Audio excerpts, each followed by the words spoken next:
Okay, Cameron and Bob are back with our 23rd episode, and it's April 22nd, 2021. So we're doing the end of the book, and we've been talking to the tech body, which is transcribed the interview I did. So we got cut off last week. We had a great talk. Fortunately, it didn't get recorded, so we will repeat what we discussed. And I don't know if we might even have whole different ideas than what we said last week. So when it cuts off at the 22-minute mark in the recording that is in the public, I'm explaining how McLuhan would flip his words, or he'd say something about, say, cliche and archetype, and you didn't know this. He'd go, I may have got that backwards. And you might have noticed he got it backwards, but the funny thing is he'd go, I may have got that backwards. And he didn't seem to care that he got it backwards.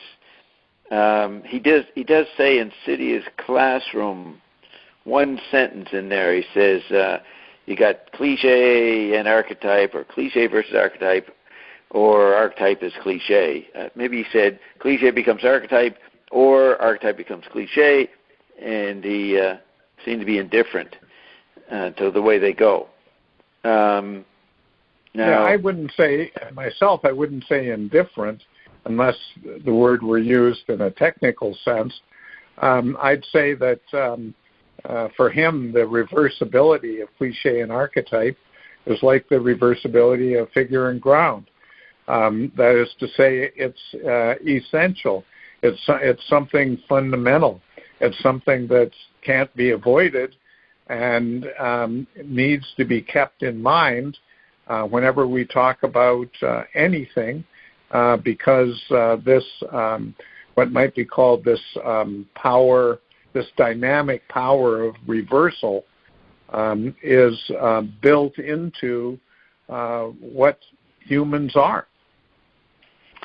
Okay, I agree with that, and understanding that will help the reader, Phineas Wake, understand why the twins flip into the sister and the twins themselves flip into each other. There's a lot of flipping going on with the family members. So I see McLuhan formalize that in his cliche archetype dialectic in his book, Sure. From Cliche to Archetype. Okay. And flipping in Finnegan's Wake, flipping not only between family members, but between family members and the physical environment, for example. And technologies. Yeah, absolutely. So, which is where some people say we live now. We live like that. The more avant-garde thinkers. I think lots and lots of people feel like we're lost in a kind of fog of those kinds of reversals. Yeah. Right? Yeah. We live in a society in which orientation has been lost, and that's the cul-de-sac, which Nietzsche predicted, foresaw, investigated in the 1870s and 1880s, so 150 years ago. And here we are living through what he foresaw, including wars of unprecedented devastation. Right, and would you agree, as I try to show in my tiny note chart, this homeopathic process? So Nietzsche's the first to see the electric effect, and then the vorticists, they see it a little later with a little more media. And then maybe you get Innes and McLuhan's generation, and they deal with the electric nothing in a deeper way, overlaying and adding to Nietzsche. And then we got into the digital world where everybody had to deal with it, whether they could think of it or not. You know what I mean? I think that's right, but I'm not so sure about the linearity of that. For example, when you come to Innes and McLuhan, I don't think they deepen anything that Nietzsche or, say, Lewis saw. What they're trying to do is they're trying to see if there's some sort of exit to the cul-de-sac. And so it's they're going back to the beginning, you could say, and trying to see where things went wrong and where things might go right. So I would see somebody like Lewis as understanding what Nietzsche was saying and correlating that with technology in a way that Nietzsche had not, and thereby presenting a problem to people that demanded solution of some sort, right? If the problems Nietzsche foresaw have been technologized, which I guess is what you would call the Android meme phase, then how we get out of that is a very, very difficult problem, because the exit can't be mechanical, because the mechanical is the problem. And then the question is, well, how do you do something aside from the mechanical? What isn't mechanical? And that's where I would see Innes and McLuhan coming in and trying to think through that problem. Right. 2 points. On my chart, I show you see the linearity, which is an effect of the piece of paper the chart's on. And I don't mean linearity completely. I tried to show in the right-hand column the different sensory ratios of the different technological contexts of from 1900 to 2000. So I'm trying to, I'd say, yes, McLuhan, same problem as Innes, but it had different technological textures, which maybe evoke a different poetry, a different language. Yeah. Right? Yeah, I agree with that. I mean, if you think of the difference between a poem and a fur trade post, those are very, very different things, but they are both complicated in their own ways.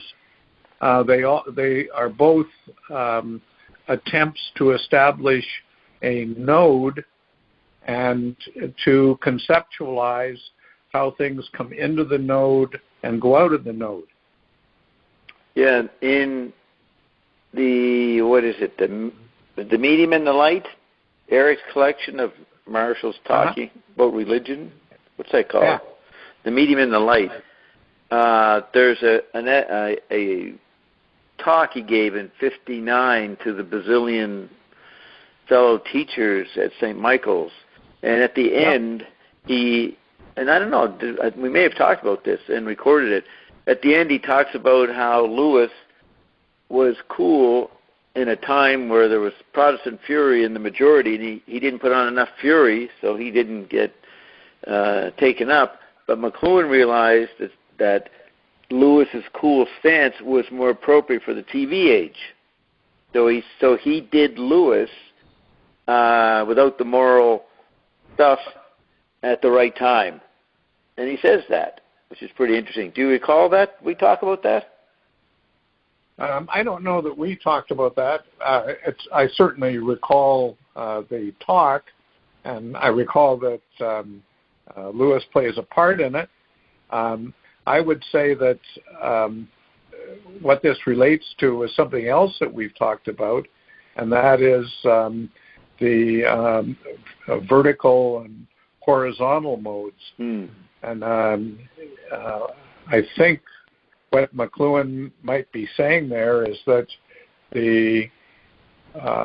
Lewis's insight had to be taken out of a sort of a vertical bias and allowed to have the multi-directionality that television fosters. Yeah, the horizontal television bias. Yeah, well, or both vertical and horizontal together. Yeah. Okay, so the next section, I bring up Furry Lint. In a quick summary, I was involved with Mae Brussel in '83. She was a amateur journalist, read 10 newspapers a day, and was very good at connecting the dots about stories and people.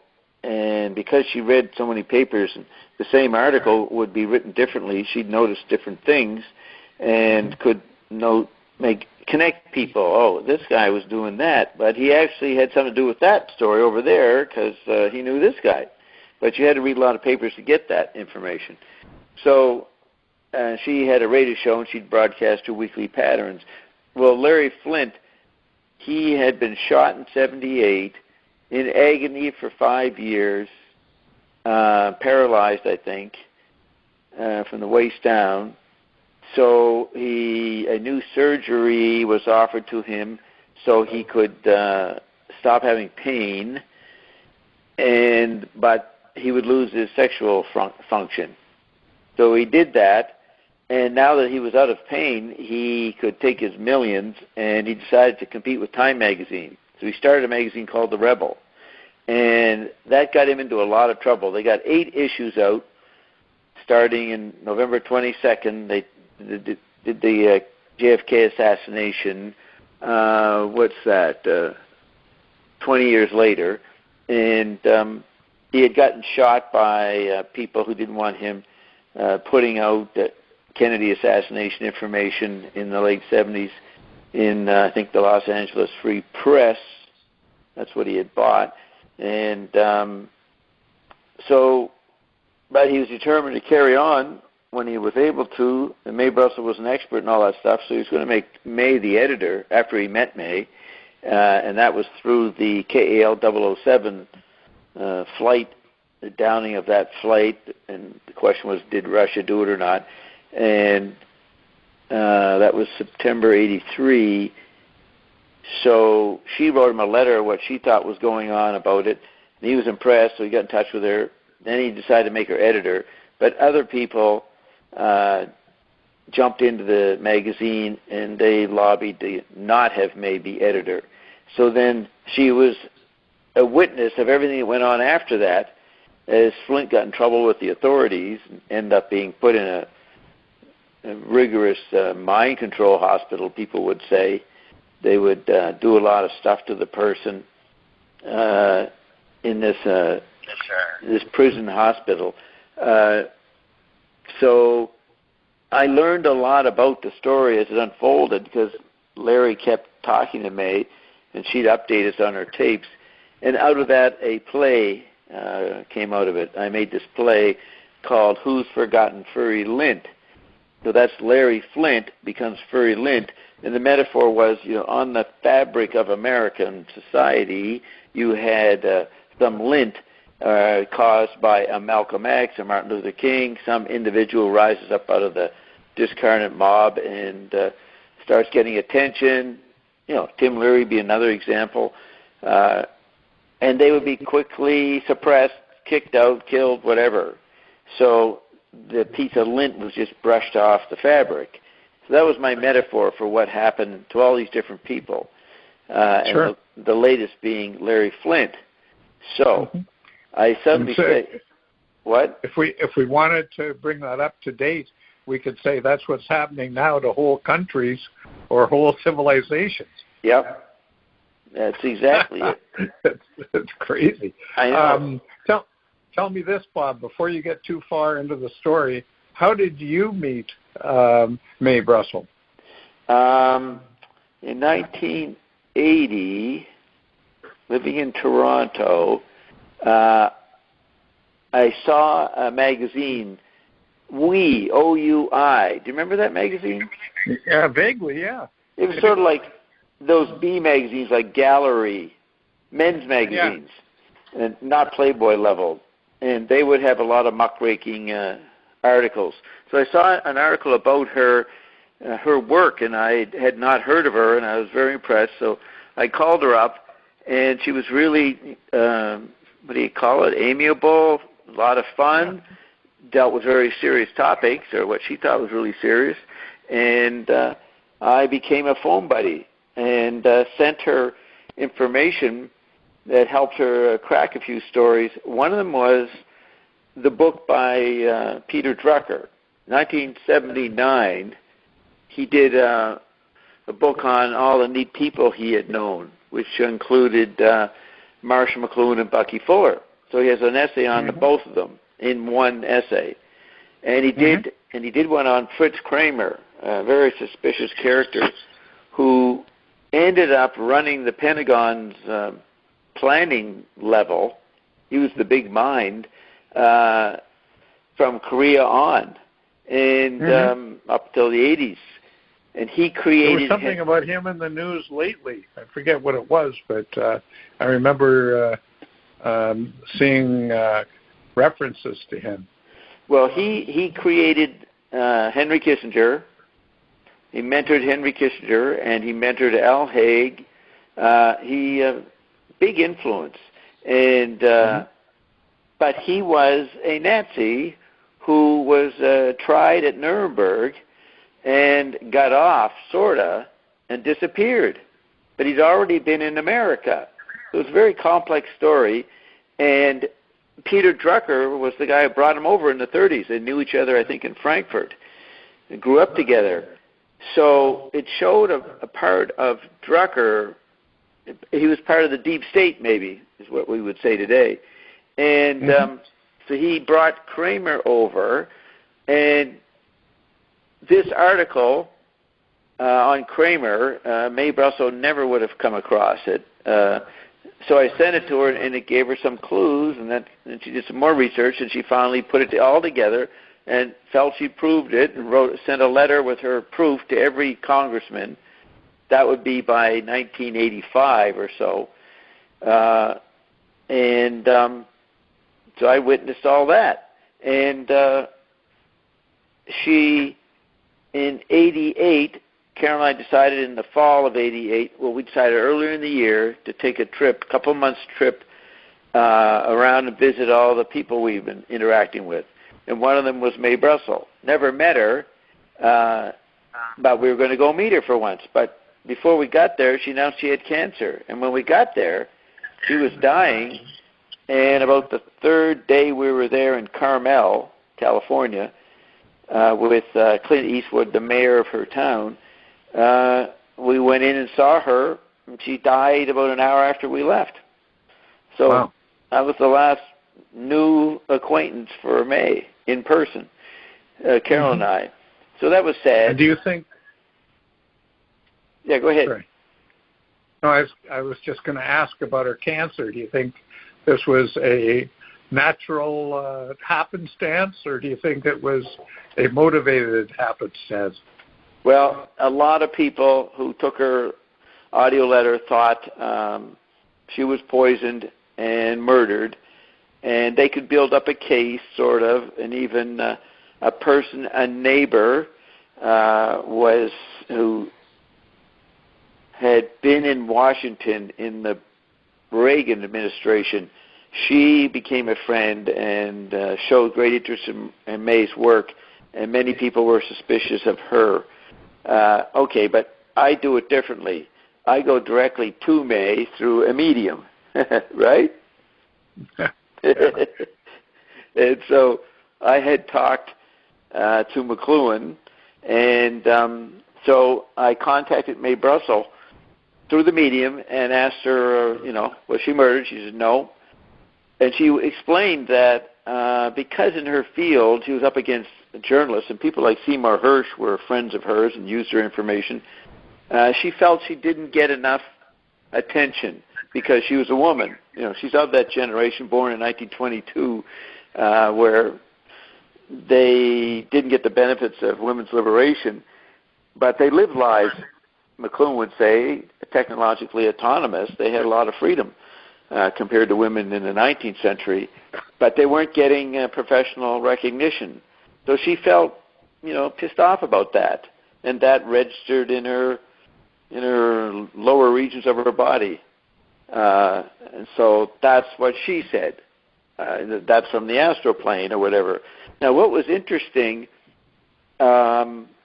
she died on October 3rd, 88, and I had just started talking to McLuhan through the Evergreens. And I would broadcast these things on CKLN in Toronto. So after May died, so say in 89, I'm talking to McLuhan, and I said, did you ever meet over there, wherever you are, did you ever interact with Mae Brussel, since I would be something that would connect you with her? And Marshall said yes. And I said, what did you talk about? And Marshall said, that's Marshall in quotes, said, I congratulated her on the Kennedy assassination. She was the closest to the facts. So that was tremendous, that McLuhan discussed the Kennedy assassination with her. And I guess when you die, you get to see these things, clearer. You see the human stage easier. And so McLuhan saw what happened and then found out that Mae Brussel had said this stuff when she was alive. He did not know her, as far as I know, when she was alive. So that was a pretty neat thing, Hey, you were the closest. And I was the go-between between them. It's because of McLuhan that I was interested in Drucker, and then I found the Fritz Kramer article. So, but there's something wrong with the chronology of the Fritz Kramer thing. You said that he came over in the 30s through Drucker, but if he came over in the 30s, he wouldn't have been part of the Nuremberg trials. No, the Nuremberg is in 45. Oh, yeah, see, he came over before the war. Okay. Right. So they weren't trying anybody that was involved with the Nazis or with anything else. Here's what you don't know. Kramer was an old-fashioned guy, came from an aristocratic family, wore a monocle, and he somehow ended up in the United States in 39-40, and then he registered as a soldier or whatever, and in the boot camp in 43 or so, he meets the young draftee, Henry Kissinger, and he takes Kissinger back to the Battle of the Bulge. So the Battle of the Bulge happens in November, December 44, and then there's the Malmedy Massacre after the Battle of the Bulge, a week or two after. In the Malmedy Massacre, a bunch of Nazis got American uniforms, put them on, and walked in among a bunch of Americans someplace, in the battlefields there, and mowed down a whole bunch of Americans. And that is when Kramer was brought in by, it was called the CIC. This was the gang that was looking for Nazi scientists, important Nazis, to bring back to America at the end of the war. And that was called Project Paperclip. You ever heard of that? I think so, but I know what you're talking about in general, for sure. So Werner von Braun and them were brought over, the rocket scientists of Peenemünde for Hitler, were brought over to start what became NASA in Huntsville, or they were brought to Huntsville first. And so that's a legend, and they're talked about in the movie The Right Stuff. I think Sam Shepard played a pilot in there. So they're in there. Okay, but there was a lot more of bringing these people, these Nazis, into American society. So Kissinger was in on that secret, and Fritz Kramer was his boss. And Kramer was important in that for the Americans, but he was a German Nazi, and he eventually got caught in some format. I mean, it would only be a few months later when Nuremberg would be set up, 46, I guess. And the thing is that the story that Kramer brought him over, and he was in a boot camp, and then he met young Kissinger, and he goes back over, maybe all bullshit. And he actually was going going back and forth. Because remember, the Rockefellers, that level of American society, they had deals going with I.G. Farben before World War II, and the chemical dye company. And so the Rockefeller factories in Germany were not bombed. They were protected. Now, that became a scandal during the war, and the Bush family was brought into that. Bush's, I guess, Bush's father, the guy who was president before the son, his father was Prescott Bush. He was part of a scandal. Yeah, it was the grandfather, yeah. Yeah, and it goes back to the grandfather. So, and they were Wall Street people. So they were actually part of the global village of the economy due to electric environment in the 20s, but people didn't perceive that. They couldn't see what we call globalists now, and they were called internationalists back there. Interesting, Marshall talks about the internationalists in one of his Manitoba student articles. That's right. So, anyway, so the global village is happening, and the elites can smuggle people around. So May basically proved that there was this Kramer who then came over and ran the Pentagon, and he was a guy worthy of being killed or hung at Nuremberg, but he got let off. So I then checked with the Evergreens on that, and the recording about my question to the Evergreens about Fritz Kramer, was he the Nazi, was Mae Brussel correct? The Evergreens said she was, and I played that, and you can hear that recording on my website where the 3-hour and 45-minute audio play, Who's Forgotten Furry Lint, is featured. I feature recordings of McLuhan and all kinds of people, but some of it's Mae Brussel. So this on the purple site or on the Ian and Bob site? On the purple site, I'll show you, send it to you, is an inventory of the listing of the parts, the schedule of it. But I think the actual audio is on the Ian and Bob site. I'll check that for you. So anyways, it's quite a story, Kramer and Mae Brussel. But she didn't get the satisfaction.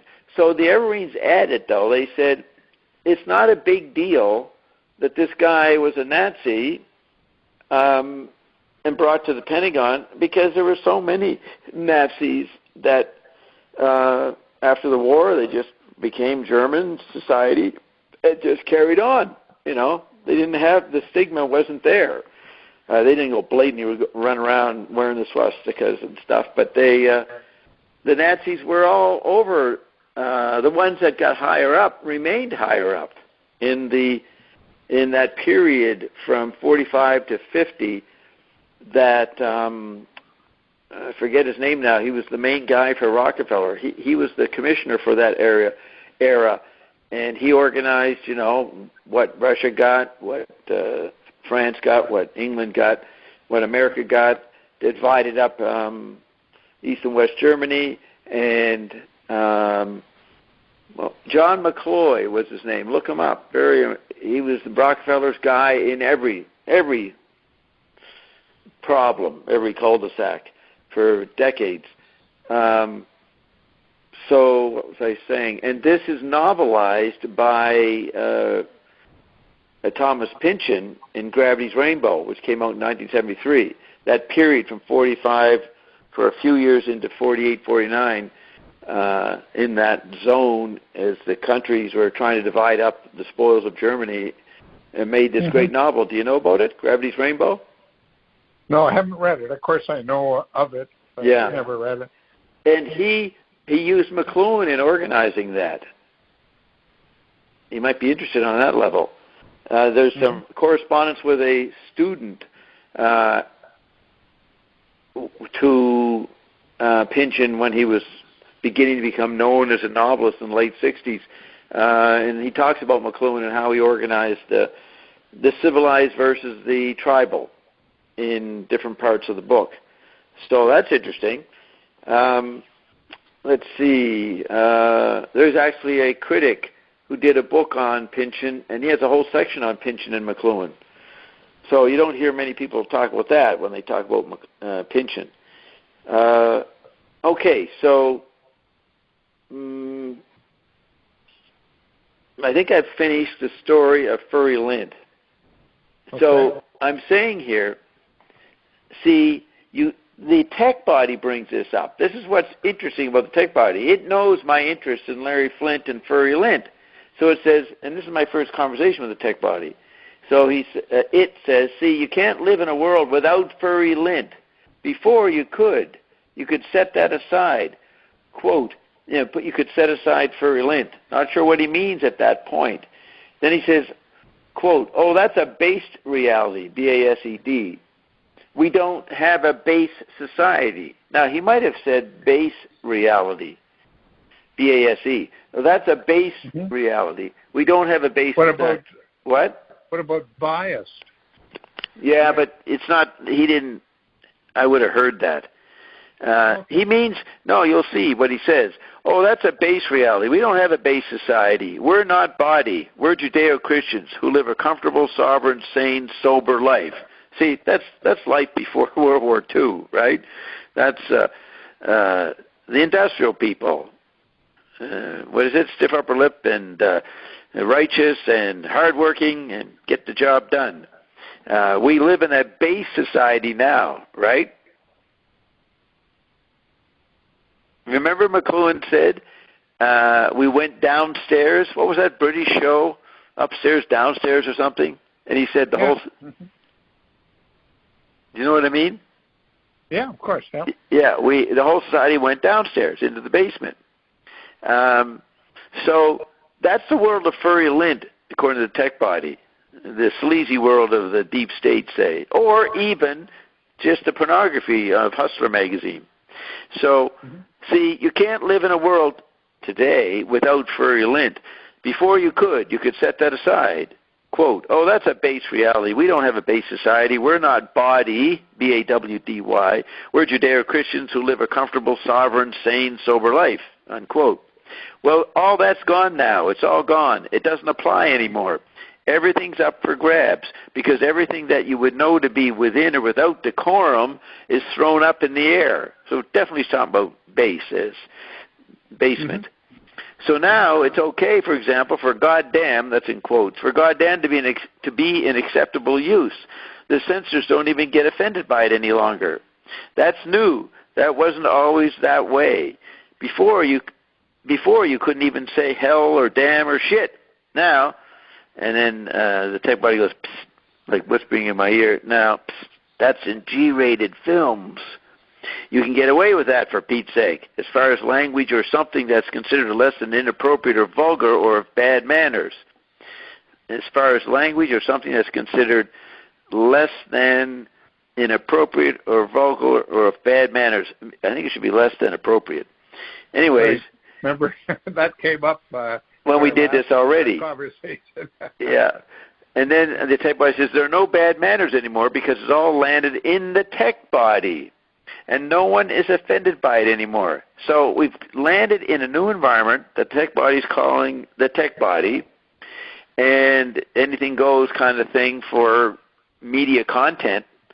So the tech body says, which is exactly what Marshall McLuhan said would happen, that you would be anesthetized by the medium, which then becomes the message, which then becomes the driver, which then becomes the thing that you have to be, do, or have, or you're less than. There it is. If you don't have what you want, then media ecology has duped you. Or if you don't understand where you are, well then you can't read the signs. That's because media ecology has moved it out of your range of precept. Not percept, precept. You have this ideology in the schools of higher learning that would set a subset that said, quote, this is smart, and this is not, unquote. Well, all that's up in the air in the windows. And now all those professors present themselves as, quote, educated fools, unquote. And that's what you're on about, at least in the McLuhan world, McLuhan industry. They don't even know how to handle themselves. They don't know how to even read a book anymore. Oh, wait, they can't even find a book anymore. Okay, they read a book, but what do they know? They find out that they've proved that Ezra Pound was right, that this is a silly, glib, cliche archetype of things that you can't understand. Now, this is Ian had talked about cliche archetype for a few years. He had been talking, McLuhan talked, but it's interesting how the tech body's using it. So I'll read that again. They read a book or they read a book, but what do they know? They find out that they've proved that Ezra Pound was right, that this is a silly, glib, cliche archetype of things that you can't understand. These higher schools of learning that have evaded even you, fill in the blank who you is, so it becomes silly. What the tech body has done, I should read that again. These higher schools of learning that have evaded even you, fill in the blank who you is, so it becomes silly. What the tech body has done single-handedly has validated at an uber level Marshall McLuhan's warning or capacity that you don't know what you're playing with. Basically, you don't have a clue what you're dealing with. You think all these things, and they're not what you think. You've decided all these things that people are telling you that you have to think, those things that have been decided. That's not what you thought. So I'll read that again. You've decided all these things that people are telling you that you have to think. That's not what you thought. But then you have to find out. Well, you have to wait till Phil Donahue comes on the show and takes up some pie-eyed ideal that Mike Douglas, another talk show host, left aside. To make this be a point of that you're going to juxtapose, that you're going to allow someone, a woman who sleeps with a woman or a man, who sleeps with a goat in your neighborhood or not, well, now all of a sudden that's not even included in your survey.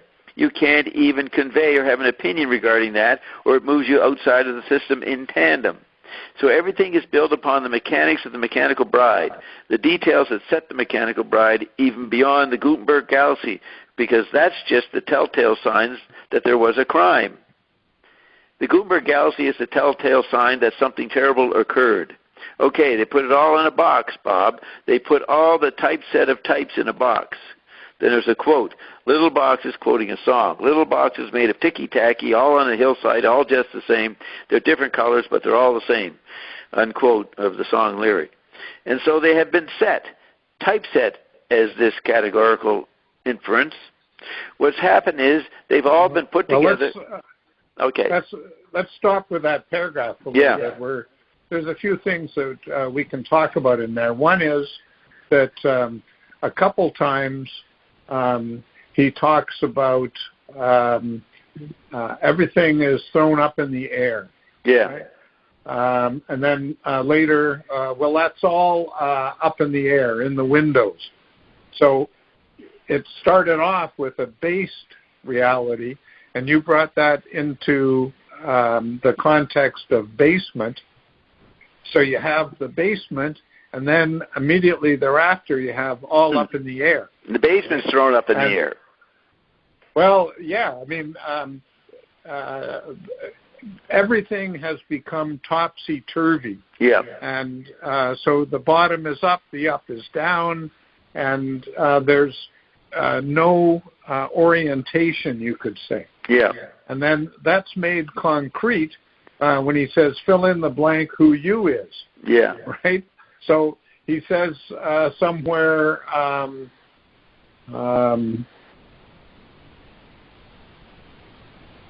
not what you think, Phil Donahue, Mike Douglas. It's not included in your survey.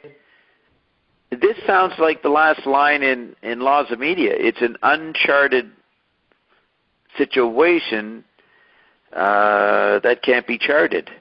That's what he says in Laws of Media at the end of the book. Right. But what I want to bring out is that somewhere in the paragraph, he says that you have to, everything is up in the air, everything's all mixed up, and so it's up to you to make something out of it. Oh, yeah. And then later he says, well, fill in the blank who you is. So what we're dealing with here is a kind of definition of the cul-de-sac. Right. He says you can't even convey or have an opinion regarding that. Correct. And that is because everything kind of falls apart. You know, the word concept comes from grabbing something. It means having something in the hand, in the grip. That's what a concept is. So the you in exercising a concept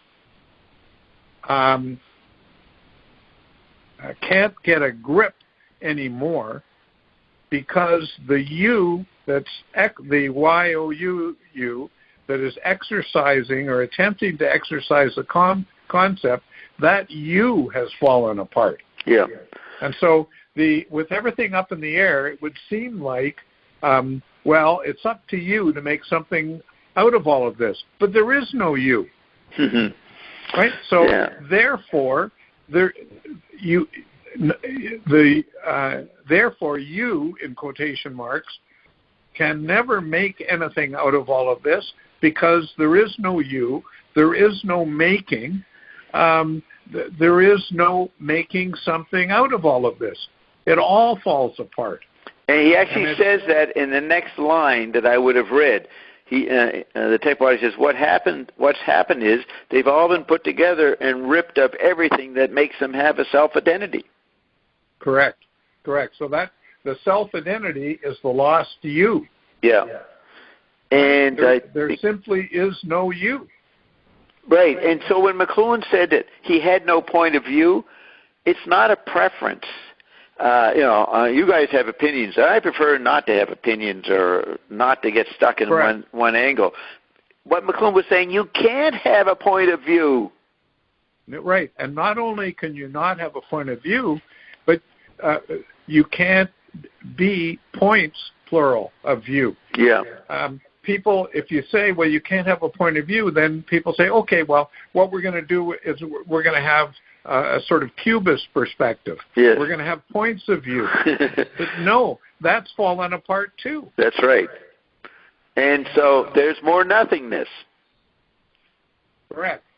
So let's say, given all of that, it seems to me that the most interesting question thrown up by this is that if there's good stuff in this paragraph that defines where we're at by destroying the possibility of definition. If this is where we're at, then how is it that the tech body is, number one, interested in this, and number two, knows what's going on? I mean, why should the tech body be trying to talk about this when it would seem that the only way out of the tech body or away from the tech body is to understand exactly what he or it is talking about here? That's right. He's given away his secrets. It seems like.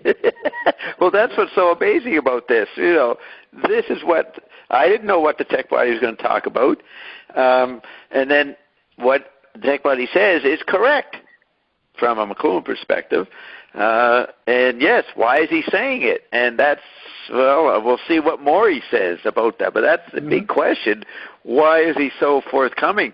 It's almost like we couldn't do anything with the quote, the truth, if we understood it, the tech body saying. That's how far gone it is. Maybe. But Ion is not that pessimistic. Ion says there's a way out of it, as opposed to the tech body's cynicism. So we'll see how that unfolds. Not necessarily in this interview. That will be in my life, the cosmic mission. We'll see how that turns out, right? I mean, I've aligned with Ion, not the tech body, so to speak, right? I'm putting on Maybe I didn't know the tech body could be aligned with. It said to me in my next interview with them, it started to say seductively, "We're on your side, Bob. Come on, Bob. We're helping you." They were trying to get me to work with them. It's funny. Yeah, he's tricky. It's tricky. It's looking for allies, I think, or pretending to. So, and, this is not a person I'm talking to that's saying this. JW is a person. It seems to be coming through him, but he has no awareness of this stuff. he doesn't talk about this when he's of normal consciousness, when he's not altered. He never had an interest in McLuhan. As a wealthy guy, he got interested in McLuhan just before Ion showed up because he met with his friend Warren Buffett, and Warren Buffett told him that McLuhan was a big influence on him, and JW was shocked at this because I had been talking about McLuhan and he wasn't interested. Now he was interested. So I said a few things to him about McLuhan that he wouldn't have taken in before. That's the extent of JW's awareness of McLuhan before Ian came in and is quite an expert on McLuhan. Now we have the tech body, sort of an expert. So it's all very interesting, eh? I say the Canadian, eh? Yeah. Well, it's all very involuted. I'll say that. Yes. I'm not so sure that what you said about allies is correct. No, I was being facetious. The tech body is looking for allies to rip off. Yeah, but the whole allies that can be ripped off aren't allies in any recognizable sense, right? Right. So the whole notion of allies or enemies falls apart with the rest of this stuff.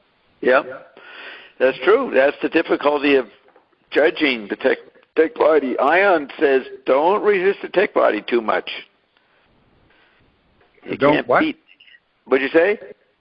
I didn't understand one word there. Oh. You said don't. Yeah, Ion says, don't resist the tech body too much. Oh, It's too tricky. It's got an edge and all That's a common idea that people had sort of coming out of the Gutenberg galaxy. Yes. And that was that oppositions are what define the Gutenberg galaxy. So if you're pro or con, you're still caught up in it. Yeah. And now, all that the tech body said there, McLuhan wrote in 1970 in a letter to Playboy that the auditory imagination had been adopted by ordinary awareness, but Finnegan's Wake was still unnoticed by people. The meaning of Finnegan's Wake, the patterns it was talking about, probably the tactile imagination. So Eliot was normal in 1970, but Joyce wasn't. What the tech body is saying here about the trickiness, certainly this past year, and maybe over the last 10 years, big chunks of the population have been forced to recognize the topsy-turvy world and don't have any way to get out of it and know they're trapped. This is more common awareness now than in the 60s and 70s and 80s. Mm-hmm. Would you agree? Yes, I would, except I would also note that the topsy-turvy is the next step of enslavement. Yeah. You have the, we're all white bread, fine-thinking, good-doing people here. And as that begins to break down, then you need to find a new way to keep people in lockstep. Yeah. And the new lockstep is topsy-turvydom. Yes. And it's a harder lockstep to get out of because the common idea is that we're out of lockstep in order to be topsy-turvy. But that's completely confused. Yeah, I would say, what was I going to say there?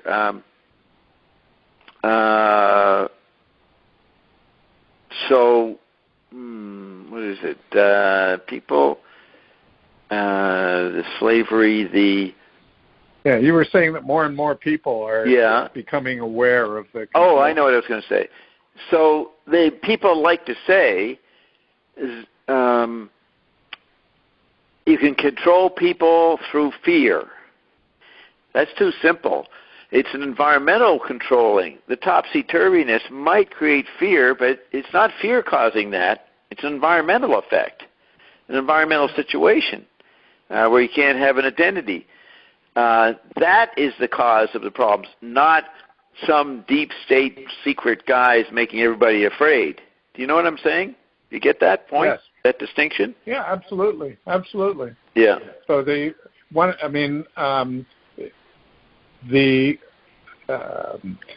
if you think of this in Gutenberg galaxy terms, the Gutenberg galaxy is defined by a series of structural characteristics. One of which is being caught up in opposite terms like up, down, and good, bad. Another is perspective, but another is the idea of the autonomous person. That's closely tied to perspective, of course. Yeah. And the autonomous person is being overthrown, you could say now, by a consciousness of the environment. There aren't any billiard ball people that are somehow independent of their environment or independent of their language or independent of other people, right? That's Sartre said, hell is other people. Yeah. And that's where we're at. Yeah, now, McLuhan says that Gutenberg man doesn't know, doesn't think, feel, understand that the environment shapes them because they're so visually biased and detached through the extended eye. So he says that's a characteristic. The trauma for Gutenberg man was, and McLuhan made the Pavlov experiment as the marker point for the shock of recognizing that they were molded by the environment, and McLuhan said they recognized, wow, we've been a robot for 500 years.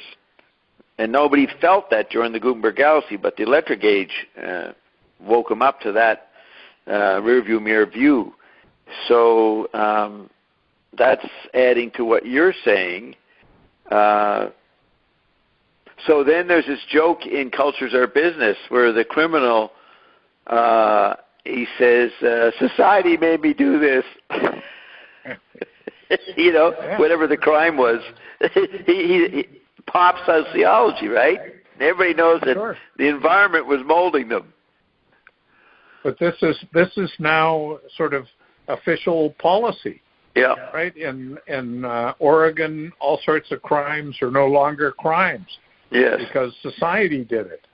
And this is sort of the real world is doing this. And then in all sorts of towns and cities in the United States now, reparations are being paid. Yes. Right? Because society did something, and now society has to repay it. It's really waking up to the disservices of the Gutenberg galaxy. So yeah, we white imperialists projected it on everybody, and we need to compensate for that. We have become amateur media ecologists, everybody, studying the effects. That's right. But the ridiculous part of all this is that a perspective is waking up to the problems of perspective. Yeah. One step behind. What is it? There's another point there. So McLuhan predicted this. He predicted that we'd retrieve tribal awareness, where anybody invented a new machine, they'd kill the guy, right? You weren't allowed to bring anything in there. It upset the ecology. That sensitivity to the balance in the environment or the media has been retrieved, and he predicted that. Yep. And you have like prohibition in the 20s was a crude attempt at media ecology. Then banning drugs in the 60s, 70s was another populist version of media ecology. And now people are arguing over what to ban and what not to ban, including, speech, cancel culture.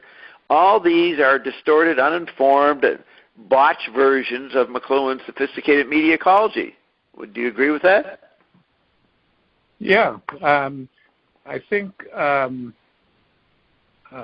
one of the things in McLuhan that people don't see, and part of the reason is that maybe McLuhan wasn't all that great in talking about it himself, but an awful lot of what has gone on for the last century are kind of Gutenberg galaxy resistances to the breaking up of the Gutenberg galaxy.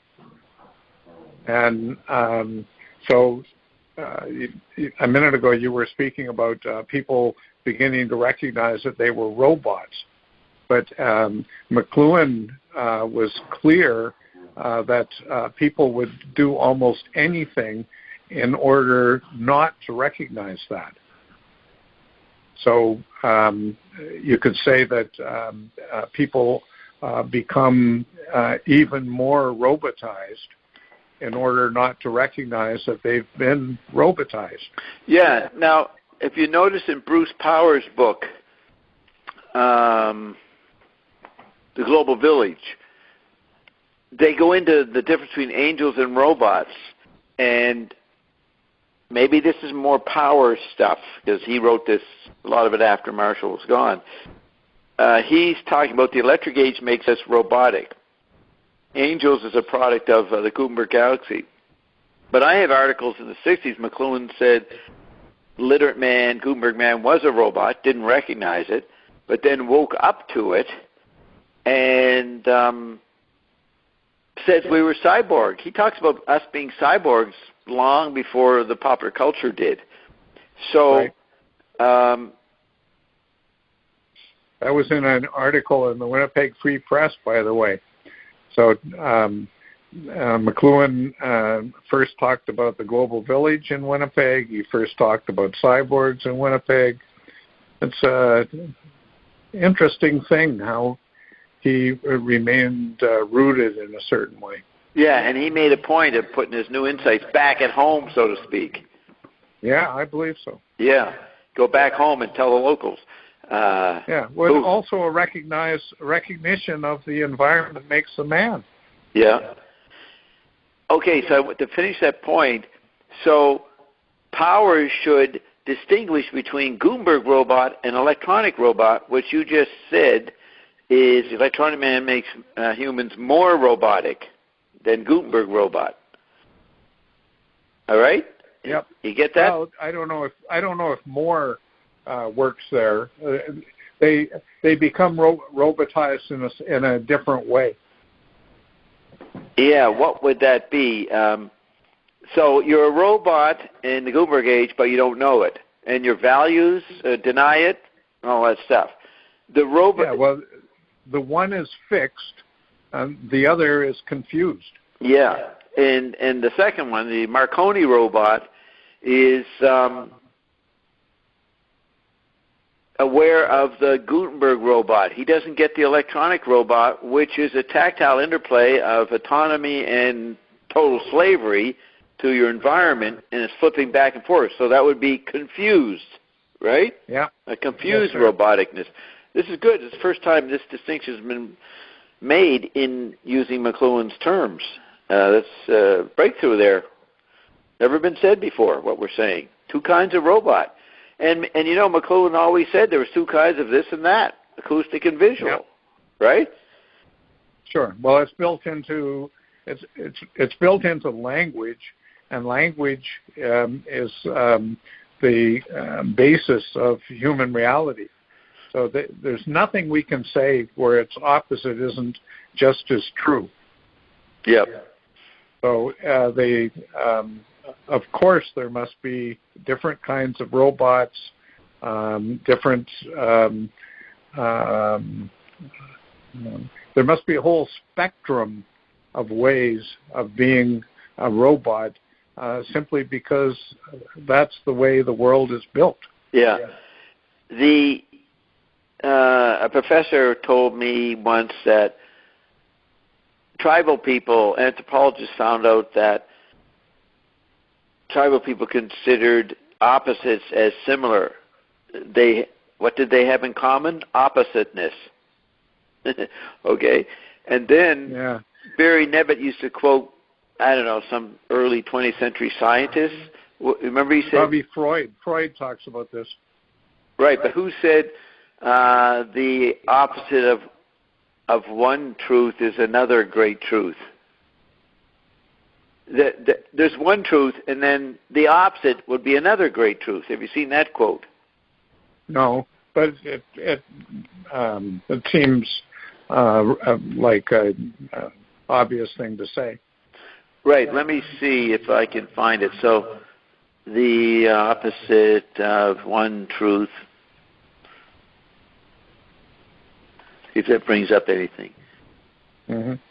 And this, I'll just say in background here that this relates to the disappearance of the you, right? Yeah. So if you have one great truth and then an opposite that's another great truth, what fixes one of them as truth is the you.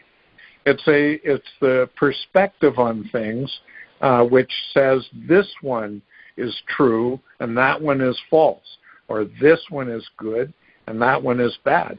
But when the you falls apart, that insistence can no longer be made. Right. So here's the quote. It comes from Niels Bohr, the scientist, a physicist, I guess he was, Bohr. The opposite of a fact is falsehood, but the opposite of one profound truth may very well be another profound truth. Right. I think that's the quote that Barry Nevitt would quote use. So sure. So you got this no you. We're in quite a disruptive situation, and we discussed with you a couple of weeks ago. You think you have a way of instituting a way of getting out of this confusion. Remember we discussed? Well, I think that's what. Remember we talked about people on an island. Yes. Who were threatened with extinction, as we are today. Then if right-thinking people are going to try to think of a way out of the dilemmas. So I don't say that I've discovered something that's unique in the history of the world. I simply say that I think I'm thinking about things that need to be thought about, and that I try to bring the insights of people on this situation that have been made over millennia. So Plato had a very great deal to say that's germane in our situation today, and so have people between Plato and now. Yeah. Okay, so now we come to the next statement by the tech body about what we're talking about. What's happened is they've all been put together and ripped of everything that makes them have a self-identity. What's lost is identity, which is what Marshall McLuhan warned, that you would be put in a box and you would be prescribed as or at a certain level or degree. You would become every color of yo-yo. Everyone would become a yo-yo. You'd be your own color. But you're on a string, and you get cast and spun, and then you climb back up, and then you get cast and spun, and then you're walking the dog, and you're having this whole fascination of a yo-yo. So now the power is in the slinger, not in the yo-yo. And so what McLuhan warned was that you don't understand you're being slung, and you don't know by whom or by what. And now the inference or the reference that you're trying to, in a glib, cliched sort of way, write a paper to include the knowing that this new tech body becomes a yo-yo slinger handler. Let me read that again. And now the inference or the reference that you're trying to, in a glib, cliched sort of way, write a... See, what is that? And now the inference or the reference that you're trying to write a paper to include the knowing that this new tech body becomes the yo-yo slinger handler. Okay, so we're including awareness of the tech body, that it's the slinger. Or you could say the Andra meme, one phase back, say. The yo-yo has power only from the passing of the wrist. The wrist action comes from the tech body, which is the uber conclusion of the mechanical bride. Now, that's a pretty sophisticated statement in McLuhan land, but it doesn't tell us anything. What is the uber conclusion? So let's see if he says that, unless you want to say something.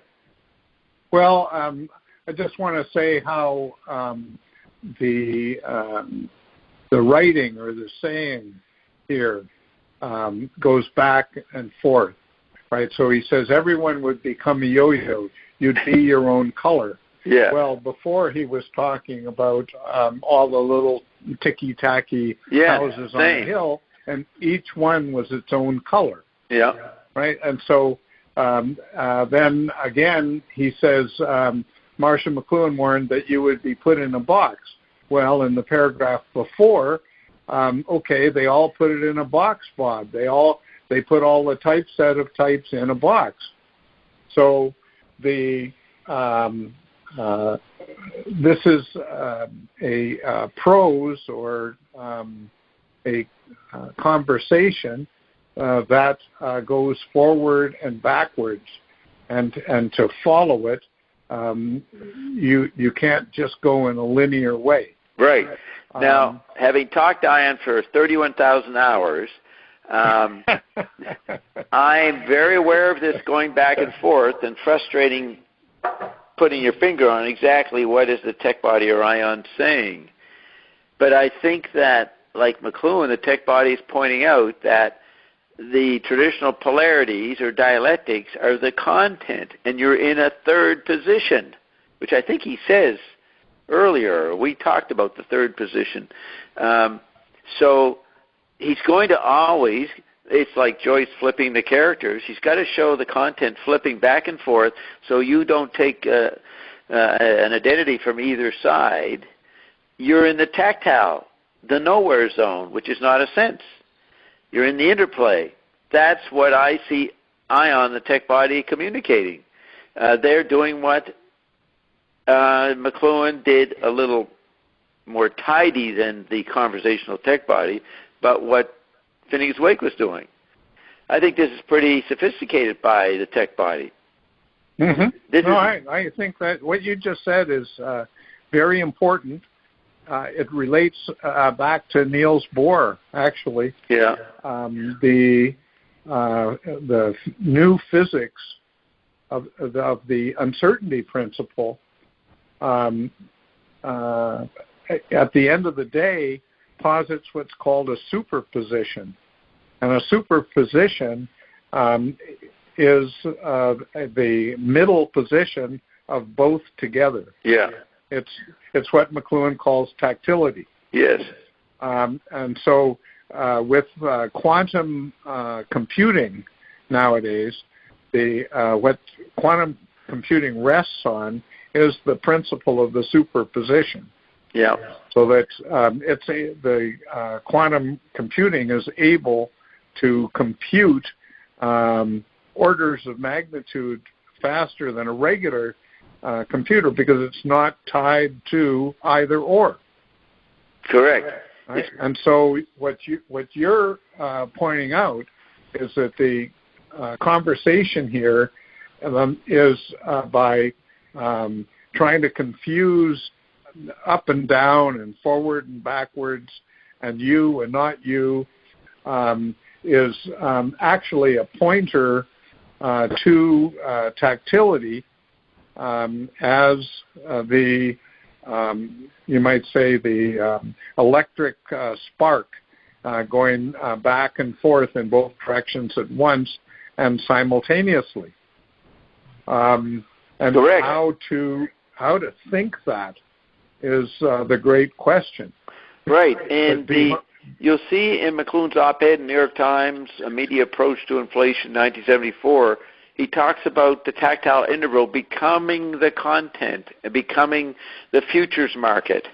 And so tactility by the 70s is becoming sculpted by another level we've been put into. Now, we're not playing with eye-ear anymore. We're playing with tactility or applying it. Now, quantum computing, are they selling those things yet? Where are these quantum computers? Yeah. No, there's lots of companies that are in that marketplace, including one in Vancouver that's doing very well.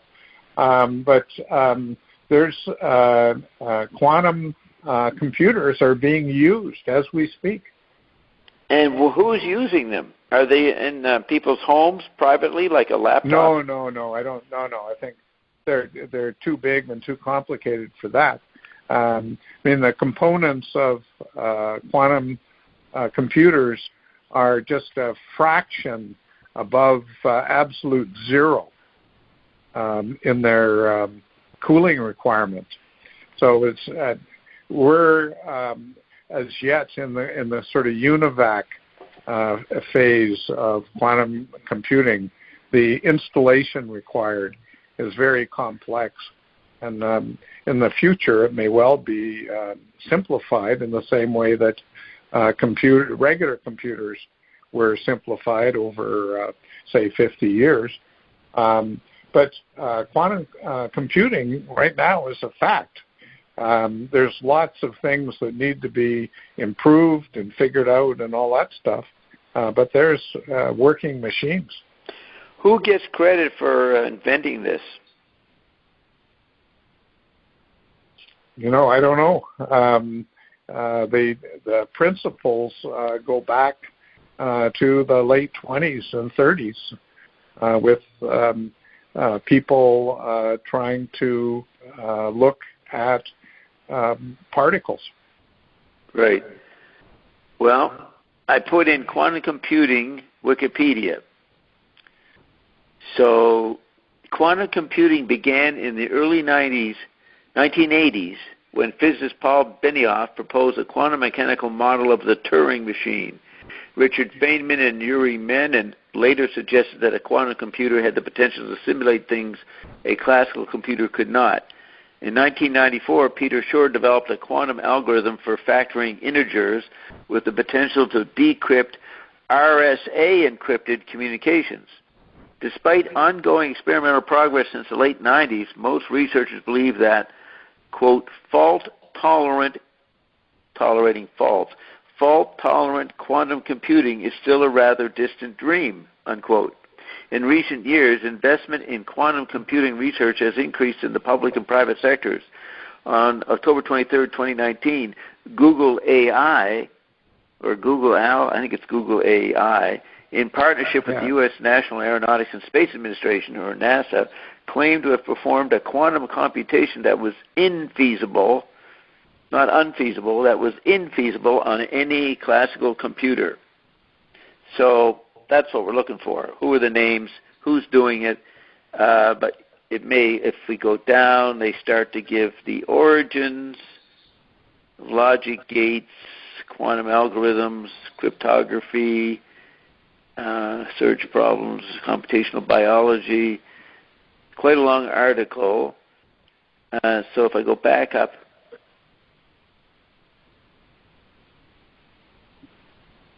I don't know if they were going back to the 20s. They may have. This could be embedded in this long article. What? You have to distinguish, Bob, between the original insights that eventually led to quantum computing, or people that were dealing with quantum computing as a possibility, right? So the microelectronics, the foundations of that goes back to findings in the 1920s and 30s.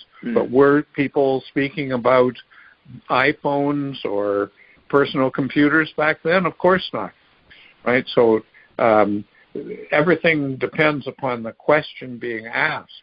If the question is, on what basis was this possible, that goes back to the 20s and 30s. But if you talk about when did people begin to see a practical application, then that goes back to the late 1980s, early 1990s. Yeah. Okay. That's good. Now look at this. On January 29th, 2021, Shenzhen SpinQ Technology announced that they will release the first ever desktop quantum computer. Look at that. Amazing. Yeah. That's what you said was coming. Well, I didn't think it was.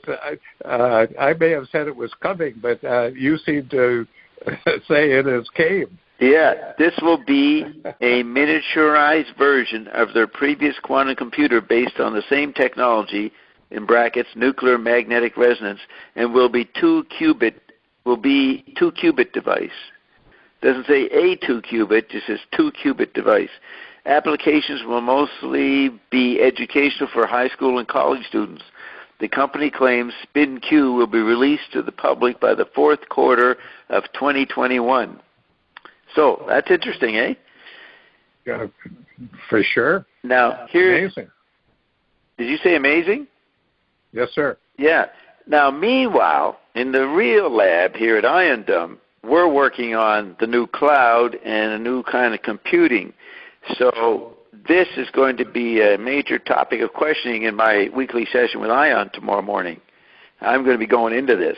What's the difference between what we're developing and quantum computing? So thanks for bringing that up. I needed to get debriefed on it, or briefed. I don't know which is the word. Debriefed, briefed, to get into some questions. I have not gone into that with Ion, so that's pretty good.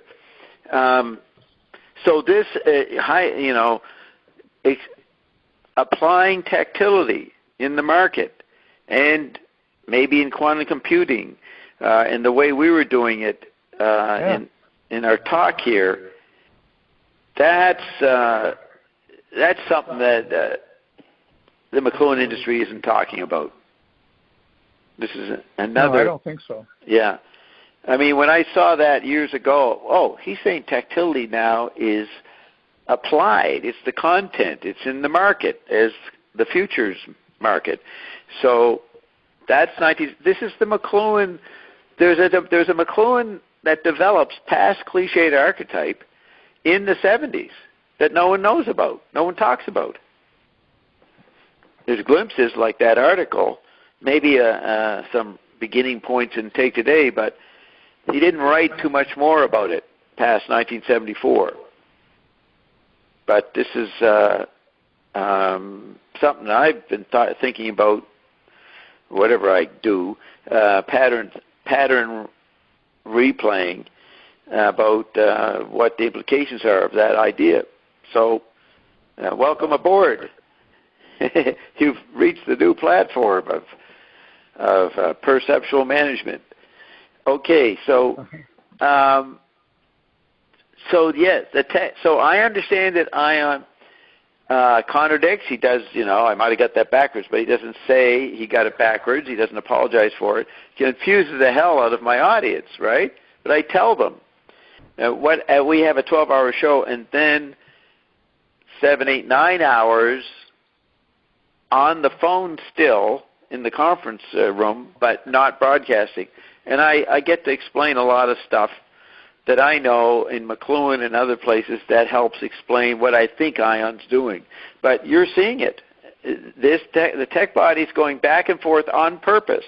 That's why when McLuhan would have a chapter, like in I think it's cliche archetype, he has I, ear. I, ear. That's the content that he's playing with. And getting you out of those biases, making you aware of them, then you become aware of the tactile bias or extension or materiality that you can play with. And probably a lot of complex Derrida and postmodernism is those guys playing with tactility but not knowing it, don't having the basics that McLuhan laid out. Mm-hmm. I think that's true. But I think it's a very complex, what might be called protein that goes on. So protein?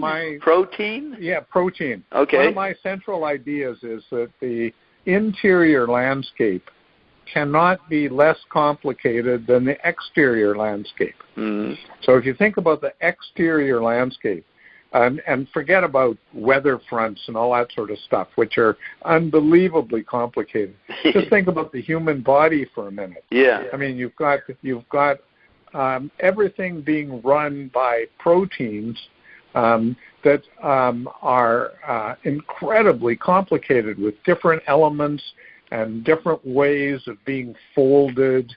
It's unbelievably complicated. So why should what humans do with their minds and with their perceptions be less complicated than that at an elementary level? I don't think they can. So in thinking about postmodernism as an example, it may be that there's some largely unconscious tactile processing going on, but at the same time, I could say in the same protein or in the same compound, you have a Gutenbergian resistance to tactile processing going on, and those are just two elements of what is probably a very much more complicated protein that's at work there. Yes. And what I see McLuhan doing is sort of pointing to this potential research in the future that is going to at last begin to look into the interior landscape in a way that's not just stupid, compared to the ways that we examine the exterior one. Excellent. So I think you said there the complexity of the external landscape is mirrored, echoed by the complexity of the inner landscape, and it can't be reduced, simplified. And the interior one cannot be. Yeah. Right? We know through biological and genetic and plant sciences, we know how complicated the exterior world is with black holes and accelerating universe and all that sort of stuff. Right? So the exterior world is very, very, very complicated. We know that. But somehow we think that the interior landscape either has just got one thing going on, that is the perspective of the Gutenberg galaxy, or it's got a few things going on, which is supposedly in advance of the Gutenberg galaxy. But I say, in my ignorance, that to me, I just can't believe that the interior landscape is any less complicated than the exterior one. Yeah. So the amount of research we have to do is just infinite. Right. So I had a thought there, I think.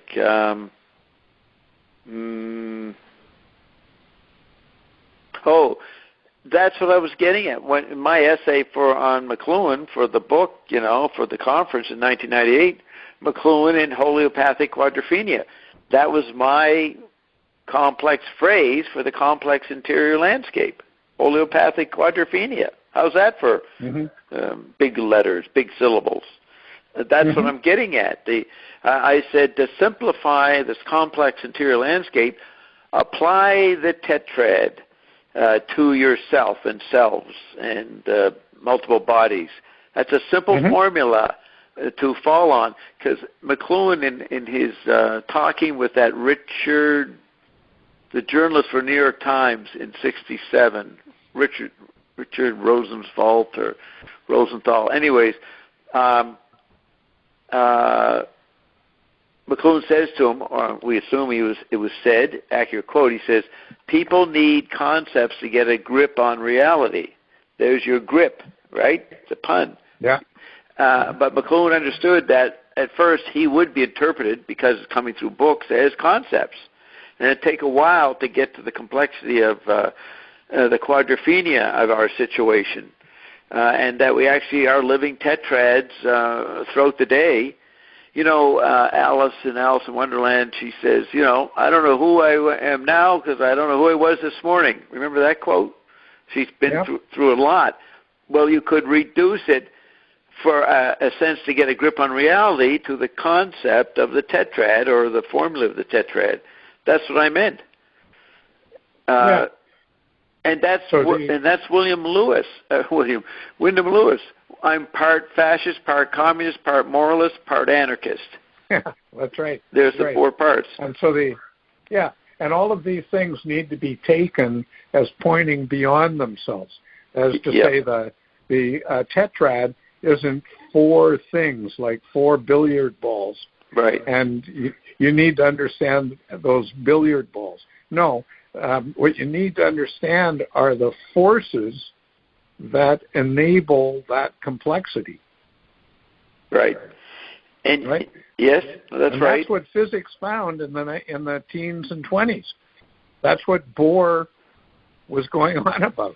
That's why Bohr knew that there's one truth and there's another truth, because he was trying to do research on the forces that enable these things. He wanted to know what are the possibilities through which things come to be. Right, and this is a new theme that Ian's brought up lately, that the problem with science is they don't include emotions in matter. And I'm just thinking now the way you're describing these forces, because they're not, sentimental emotions. I don't know what it means, but it's something, emotion that we're not bringing in. And in McLuhan terms, okay, you're bringing back language as an organic living form. Maybe that's emotions. But the way you talked about... But you need to look at the root of the word emotion, right? Yes. The E is out of, right? And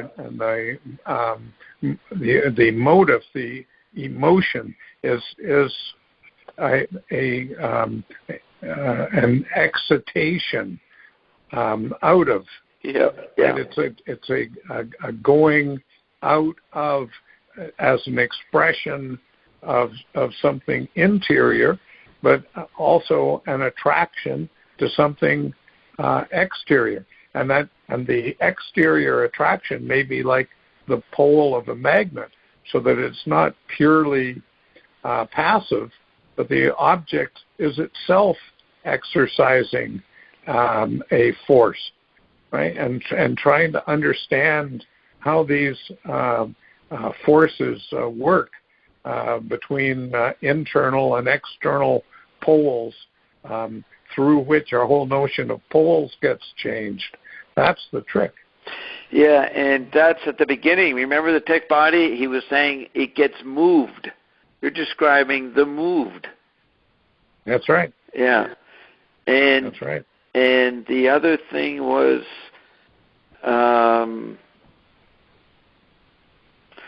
billiard balls. That's Newtonian space, Gutenberg man.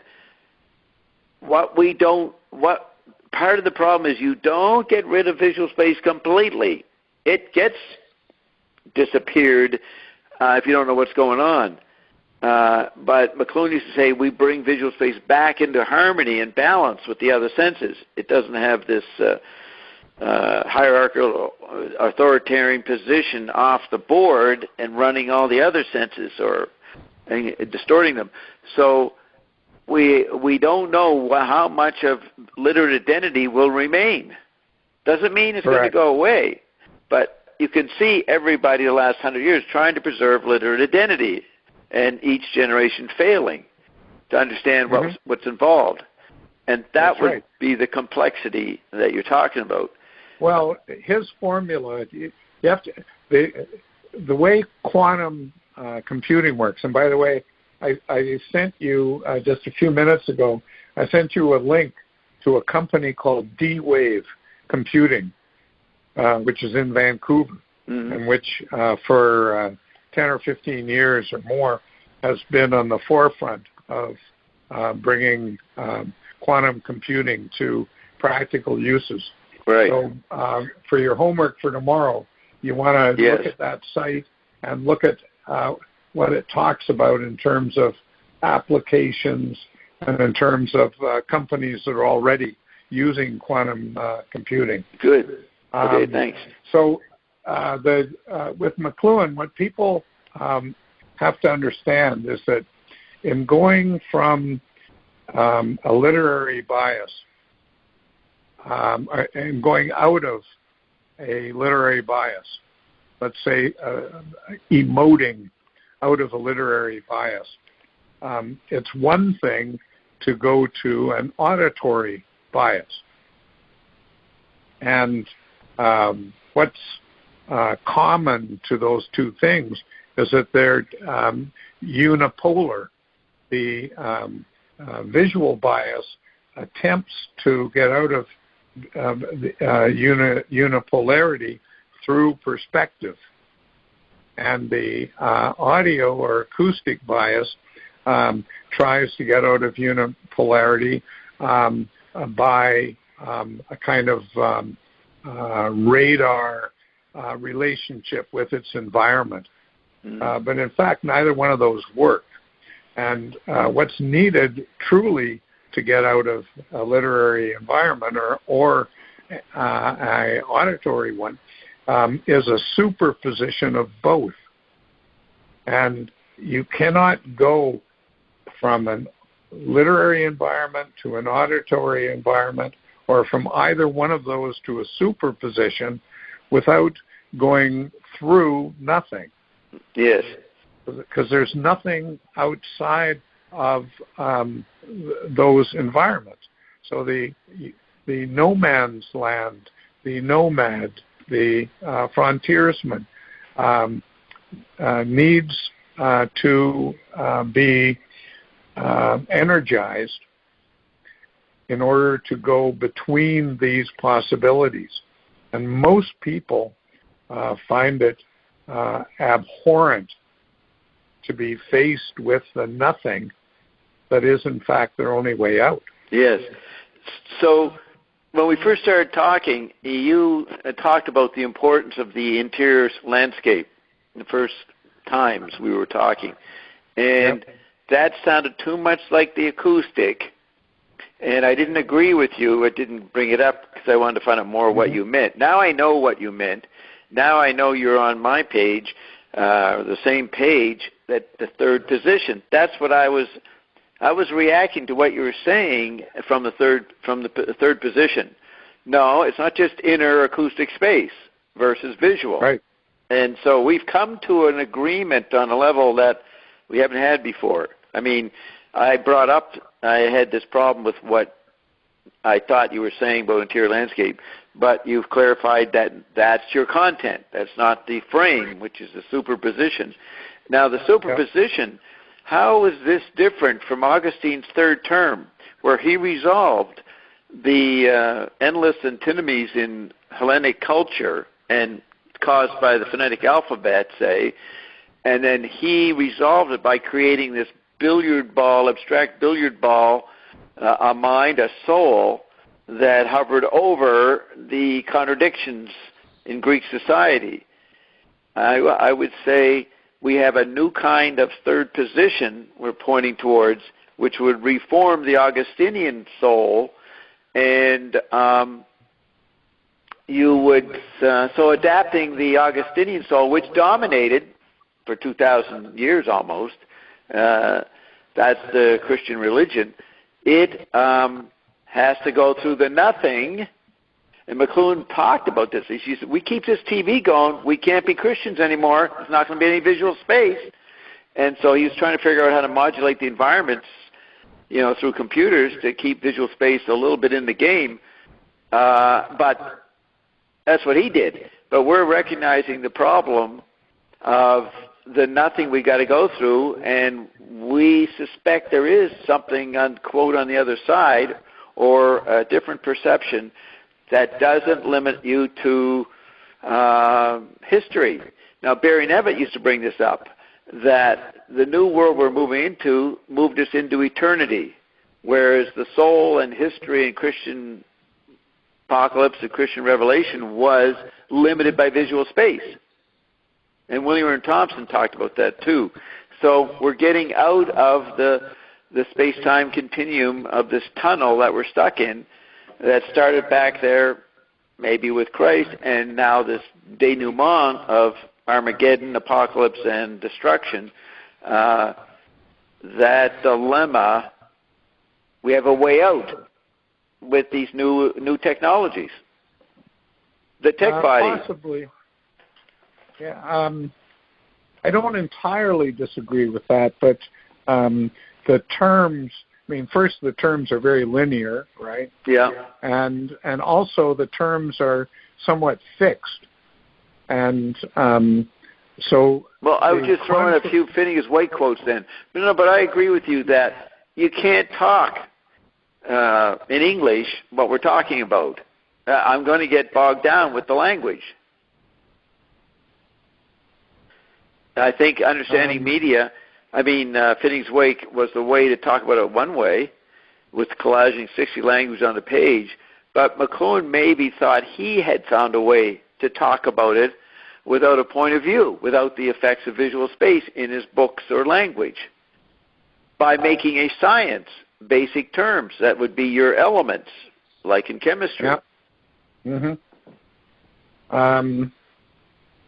My somewhat contrary view is that we get to, first, the third position is already there. All of the possibilities of human perception are already there and have always been there. And so if we look at something like Augustine, it's not possible to say that he had a certain perspective and that depended on Plotinus in various ways, and Christianity resolved his problems with the Manichaeans, and that the Manichaeans was a dualistic system, and the Trinitarian position of the Christians resolved that for him.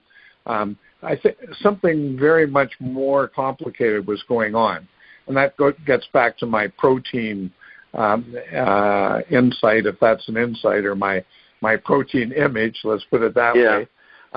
But it also says that if we're going to get out of this, we're going to get out of it in a way that's something like chemistry.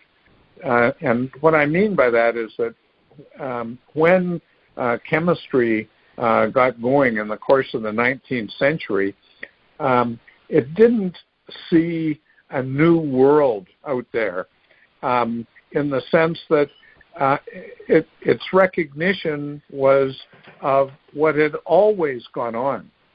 But there was nothing in the past that wasn't chemical, and there's nothing in the future that won't be chemical. So what it did was it came up with a new way of organizing perceptions that began to see what had always gone on. And I think that's what's going to happen with us, and I think that's what McLuhan began to see, and especially he began to see it in the 1970s, because in the 1960s, he usually thought about where we were going in terms of a transition from a literary landscape to an auditory one. And in the 70s, he began to realize that opposition was itself literary. Yeah. And that he had to come up with a way of thinking about tactility that reconfigured both the literary and the auditory in their belonging together. Yes. And that belonging together is a superposition. So what we see in quantum computing is the practical realization of that possibility. A possibility that's always been there. Right. So I would draw people to that article. Anybody wants it? Maybe I'll get Ed to post it on our website. Anybody wants it, email me immediate approach to inflation. That's where McLuhan talks about that. That's the 70s McLuhan that Cameron just laid out, working with tactility as an object. So the other thing is, but in a very confused way, right? Yep. The tactility should lead to deflation, especially of the self. So McLuhan often talks about how you get this through the electric environment. You get tremendous inflation. Yeah. It turns out that all it does is expose how small we are. Right. Right. And now, as you talk about the new chemistry or chemistry, that's exactly what we're offering to the world, a new chemistry. And we have whatever is non-physical is put into our products. And it has astounding effects. We are going to have the solution for the plague that's coming. It's actually right in Minnesota right now, according to ION. It was in Brazil and Italy. So there's a lot of death coming right to America right now, and we have the solution. It's a new chemistry, and Ian talks about it's always been here, this chemistry. He talks about it as chromosome 14 and some other things. So it's very interesting what you said. When you someday hear what we're saying and look at our products and see the effects, you articulated what we got to. So there's a little embed. This point about, you see, we have the living water and the bread of life, which we do not sell yet. It's too powerful. It will kill people. But we are now producing an interim product with a little bit of the living water and bread of life, but mainly living water for the drink in the product to get people used to the power of it. Now, Carol and I are the only people who've been on it, as well as JW's family, but we've been on our products for 9, 10 years. So we've built up a immunity to the new chemistry. So as I find with Ion's semi-support, not complete, because Ion would say and has said McLuhan was very confused, in the 70s. But I see. He's right. Beg your pardon? I say there, he's completely right. Right. McLuhan was confused, but how could he not be? Because if you're juggling deep percepts, what's between them is confusion. Yep. And that's nothing on one level. Absolutely. That's the nothingness. Yeah. But what's I think what we're both talking about is that turns out that the nothing, the vacuum, if you will, is itself structured. Yes. Yeah, that's really important. That's where the cul-de-sac appears to have no exit because in every direction there's nothing. But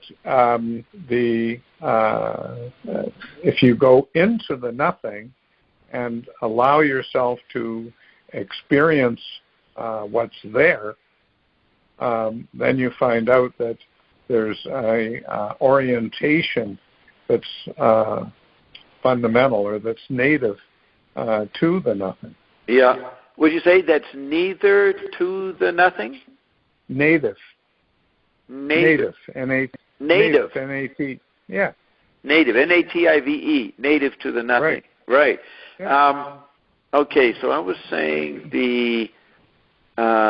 so I like to find, that's what this essay is all about, the book is to show McLuhan even got to intimations, glimpses of the tech body and this chemical thing you're talking about and the confusion he got into. He got closer than anybody else maybe to this far after his life. You know what I mean? with this incredible 200 years every 12 months of technological acceleration, for him to still be up there with us is incredible. That's what I'm trying to show. At least when I'm in the McLuhan world, I want to give him credit for getting pretty close to something that's way beyond McLuhan's day, you know what I mean, what he was living, unless you go to the eternal verities and say it always was there. Yeah. I was about to. Yeah, I know. I was like, it's Todd coming. So that was fun to show what McLuhan, how far he got, what this problem was, and the tech body knows this. Look, this is what you got to recognize. Or JW, did JW do this? Is JW faking all this? He's actually a super being. He's an alien who can spout all this stuff and then pretend he didn't know any of it? I don't think so. I think something's around him, which I call Ion, and now we have this tech body. So we've come closer. We're doing an interview with the tech body here, but the tech body, and the tech body addresses Bob. Yeah. The tech body himself sounds an awful lot like Bob to me. I know. Well, Ion, in a certain mood, will say, "Well, Bob, you're the tech body. It's up to you to figure out these things." So I get in the confusion of probing. It's called edgelording. Do you know what that is? You ever heard of that word? No. Yeah, in the internet. Guess, but what? I might guess, but. Yeah. Well, okay. I'll look it up and get that. What do you guess it is? Edgelording. Yeah. So exploring the edge. Right. So how is defined here? An edgelord. Jim Patterson accused me of being an edgelord. And so the definition is, for listeners, an edgelord is someone on an internet forum who deliberately talks about controversial, offensive, taboo, or nihilistic subjects in order to shock other users in an effort to appear cool or edgy. Now, I say I do that consciously, and we've proven it tonight. We knew McLuhan was doing this, and we know that he was not nihilistic, trying not to be, or surviving it. You see what I'm saying? So I'm calling what I do conscious edgelording, not Gutenberg narcissistic edgelording. Okay? Uh-huh. Sure.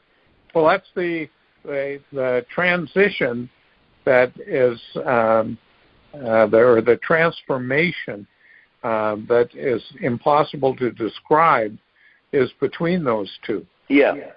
Right. That's where the great tactile interface is between those, and that interface is not something that belongs to us. Right. It's almost you could call it the secret of creation. Yeah. Because when things come to be, they come to be as limited. Right? Everything that comes to be also will cease to be. Yeah. And everything that comes to be is in some limited position of space and time. And so it's not the case that if you want to understand the secret of everything, you come into some great cloud of unknowing. No, you have to understand the transition into particularity. Right, and you understand how pre-literate understanding of nothing has a bias, literate understanding of nothing has a bias, and post-literate understanding of nothingness has a bias. So there's different kinds of nothingness that you become aware of.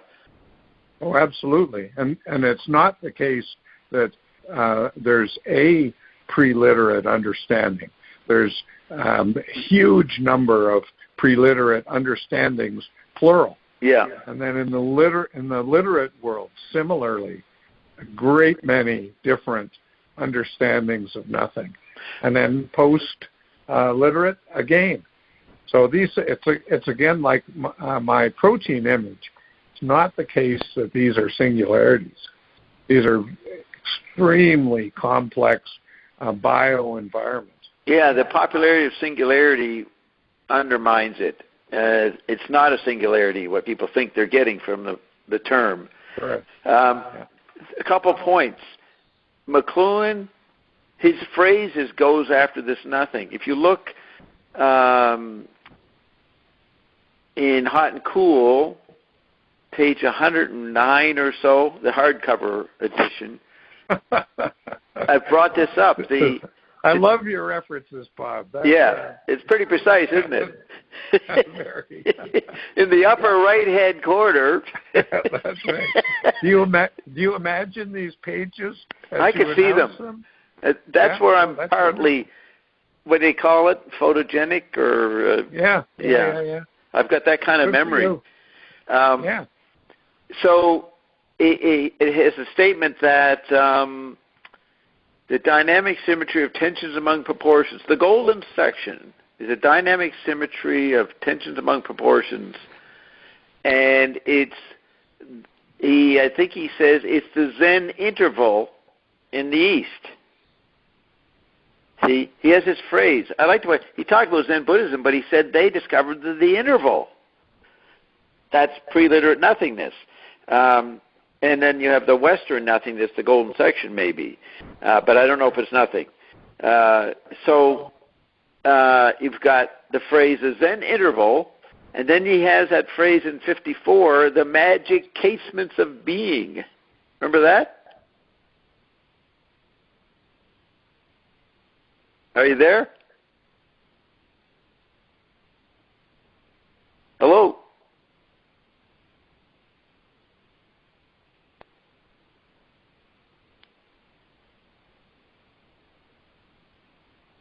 Waiting to see if Cameron comes back. Hope we're still recording.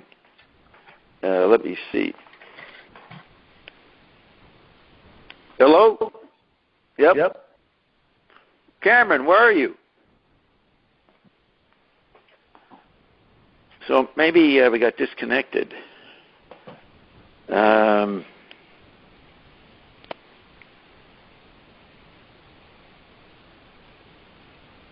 getting into such great stuff, we blew up the system. Okay, where are we? Is he emailing me?